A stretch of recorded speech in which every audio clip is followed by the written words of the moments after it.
Donc bonjour à tous, juste une petite vidéo pour vous montrer Hyperspin, le front-end, le fameux front-end que l'on retrouve sur PC depuis de nombreuses années maintenant et qui a été adapté sur Android il y a un peu moins d'un an, je pense. Donc je m'excuse par avance pour la qualité de la vidéo parce que je ne suis pas du tout équipé ni en boîtier d'acquisition, ni en micro ou quoi que ce soit de particulier. Je fais ça avec mon appareil photo. Mais bon, ça donnera quand même déjà une petite idée de ce que peut donner Hyperspin sur la tablette. Mais aussi, je vais essayer un petit peu de dézoomer, voilà, pour qu'on ait la tablette en entier.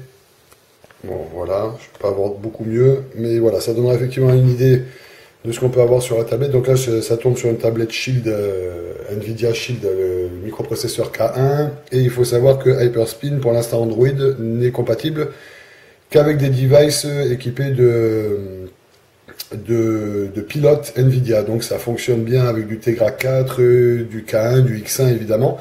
J'ai aussi mis cette configuration sur ma Shield TV, mais c'était plus compliqué encore de filmer sur la télé. Donc voilà, donc je le fais sur la tablette. Donc on va lancer Hyperspin, la manette, bon moi je joue avec une manette Play 3, mais ça marche aussi très bien avec la manette Shield évidemment. Donc voilà, on va lancer Hyperspin. Je vais mettre le son aussi, c'est mieux.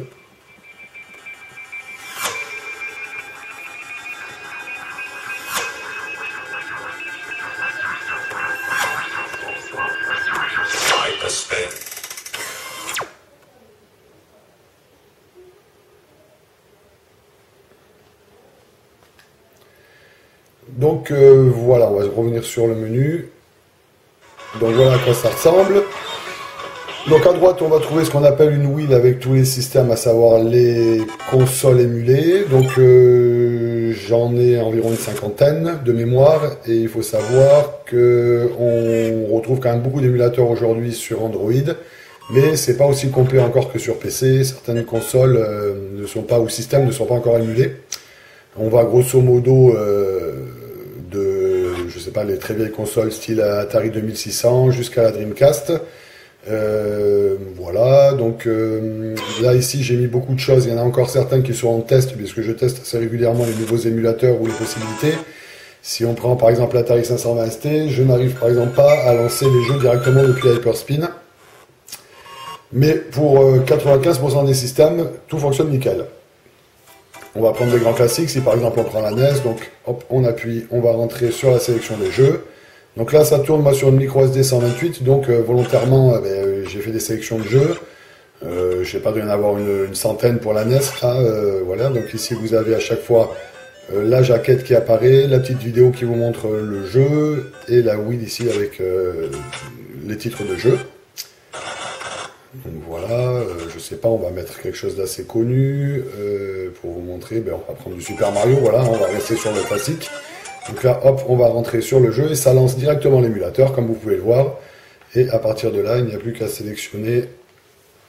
On appuie sur Start pour jouer. Et c'est parti. Vous voyez, bon, c'est de la NES, donc forcément ça tombe bien, heureusement.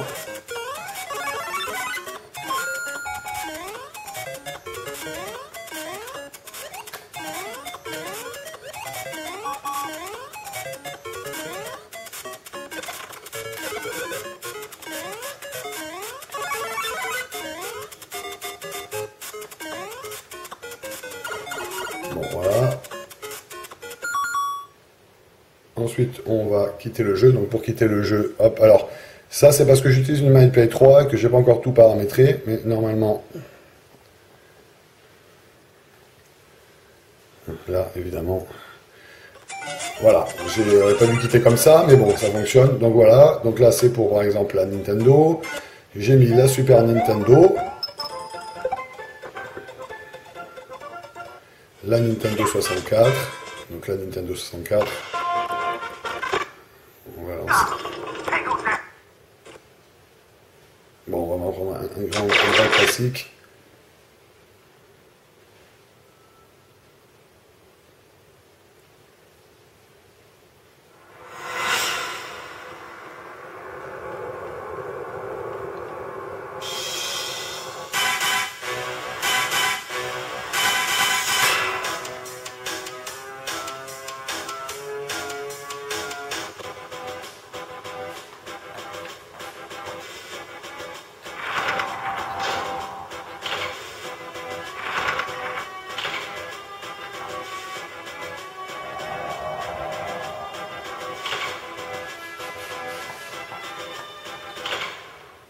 Voilà, pour vous montrer juste comment ça tourne. Alors,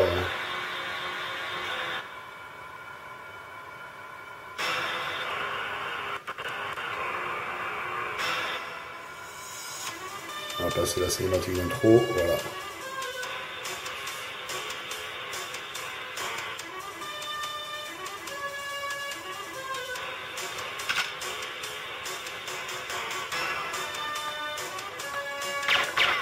Ok, je retrouve juste où c'est qu'on tire.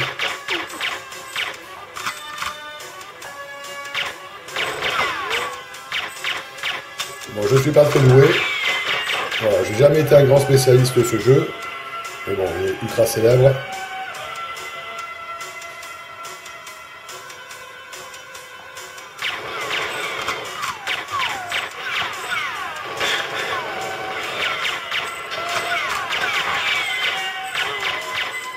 Voilà, c'est pour vous donner une idée. Effectivement, hop, on va quitter l'émulateur. J'ai un petit souci de... Voilà. J'arrive pas à... Et voilà, donc, on a en suivant les petits... Alors là, c'est pour les plus vieux d'entre nous. Mais ça fonctionne, hein, les Game & Watch. Donc voilà, bon, c'est vieux. Mais c'est assez rigolo de retrouver ces systèmes-là. Vous voyez, donc... Là, ça nous représente le... Donc, je me souviens plus... Non, c'est pas moi, c'est moi qui ai fait une bêtise. J'appuie dessus. Là, sur Start. Ah, là, voilà, c'était là. Voilà, et ça fonctionne, hein, on peut jouer. Bon.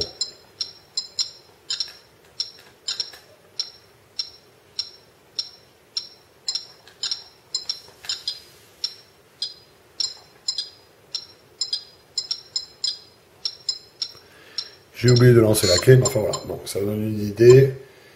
Donc, on a ensuite la Game Boy. Pareil, hein, tous les jeux que vous voulez, voilà, là, il y en a beaucoup.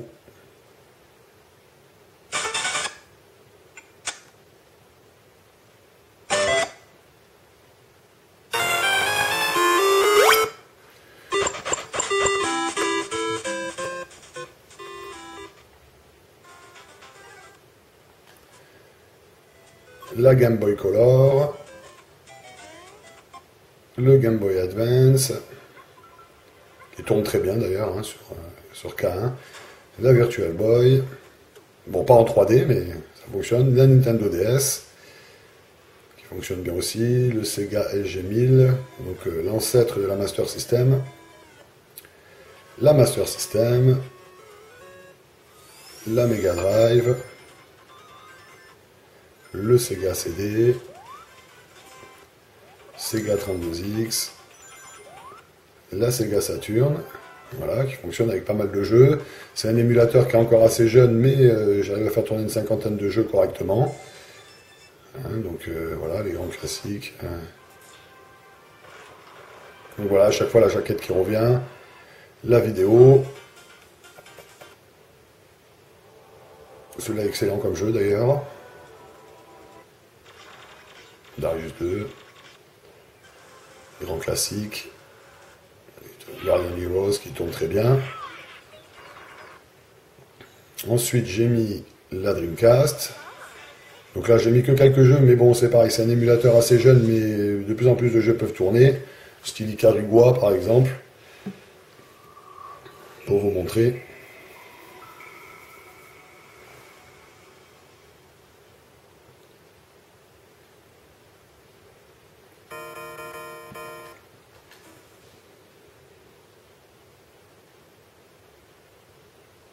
Alors il faut savoir que sur les émulateurs, on peut pour la plupart rajouter des filtres vidéo, les mettre en HD pour certains, changer aussi évidemment l'écran 4 tiers, 16 neuvième, etc., etc.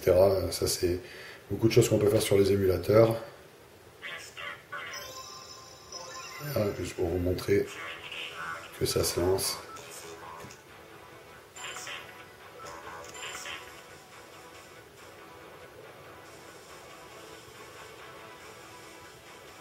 Voilà, un jeu ultra connu.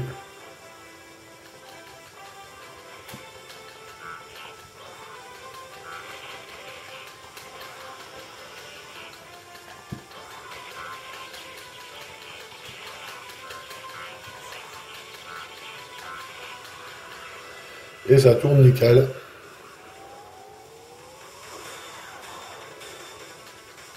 Bon, après, pareil, hein, je suis pas très doué.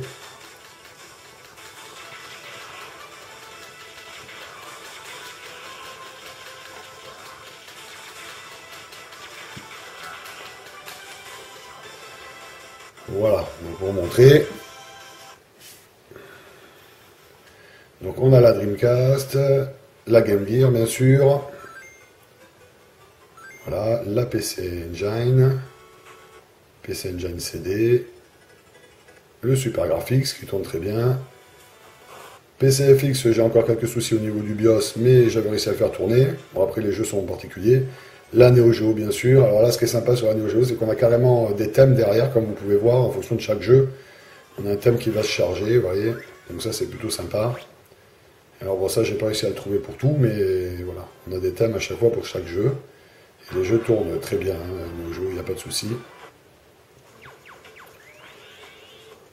Voilà, avec à chaque fois les petits thèmes qui apparaissent.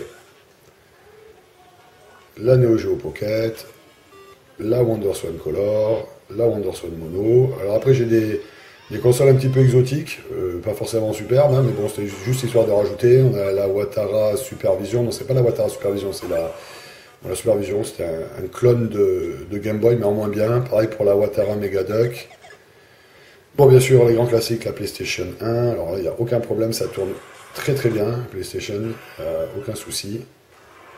Voilà, bon. Après, voilà, c'est des jeux moi que j'aime particulièrement, mais évidemment, il y a eu plus de 5000 jeux sur Play 1, donc c'est un peu compliqué de tous les mettre. Mais bon, voilà, les grands classiques, il faut savoir qu'ils fonctionnent tous très bien. Ensuite, on a de la PSP qui fonctionne correctement sur le 15, mais encore mieux sur la Shield TV avec le X1. Mais on arrive à en lancer beaucoup. Et c'est quand même plus fluide sur la Shield TV. Les jeux PSP Mini, ouais, des petits jeux sympas aussi. Là-dedans, des petits trucs rigolos. Les jeux qu'on pouvait télécharger. Là, c'est en phase d'essai. Pinball Arcade, j'arrive à lancer 2-3 trucs, mais j'arrive pas à lancer les tables en direct. Je sais pas, il faut que je creuse un peu. Je sais pas si c'est possible. Bon, après, voilà. Bien sûr, évidemment, l'arcade. Donc là, moi, j'ai tout regroupé sous un seul, mais on peut le faire système par système. Voilà, pareil avec des thèmes à chaque fois. Oui, donc. Et ça tourne aussi. Voilà, tous les jeux que j'ai mis là sont des jeux qui fonctionnent, qui se lancent et qui tournent correctement sur MAME. Puisque tous les jeux ne passaient pas, mais voilà, énormément fonctionnent, sans problème. Alors là, sur des grands classiques, ouais, on peut faire défiler la roue bien plus vite, hein, si on veut. On peut même aller par lettres, voilà, la B, C, D, vous voyez, on peut vraiment sélectionner. Capcom System 3, donc il y avait 6 jeux de mémoire, voilà, c'était surtout les Street Fighter 3 et les JoJo's Adventure, Bizarre Adventure. Voilà. Ça fonctionne très bien aussi. Et ensuite là on est dans l'ancien, genre ColecoVision, mais bon, bien sûr ça fonctionne. Ça c'est pour les plus anciens d'entre nous.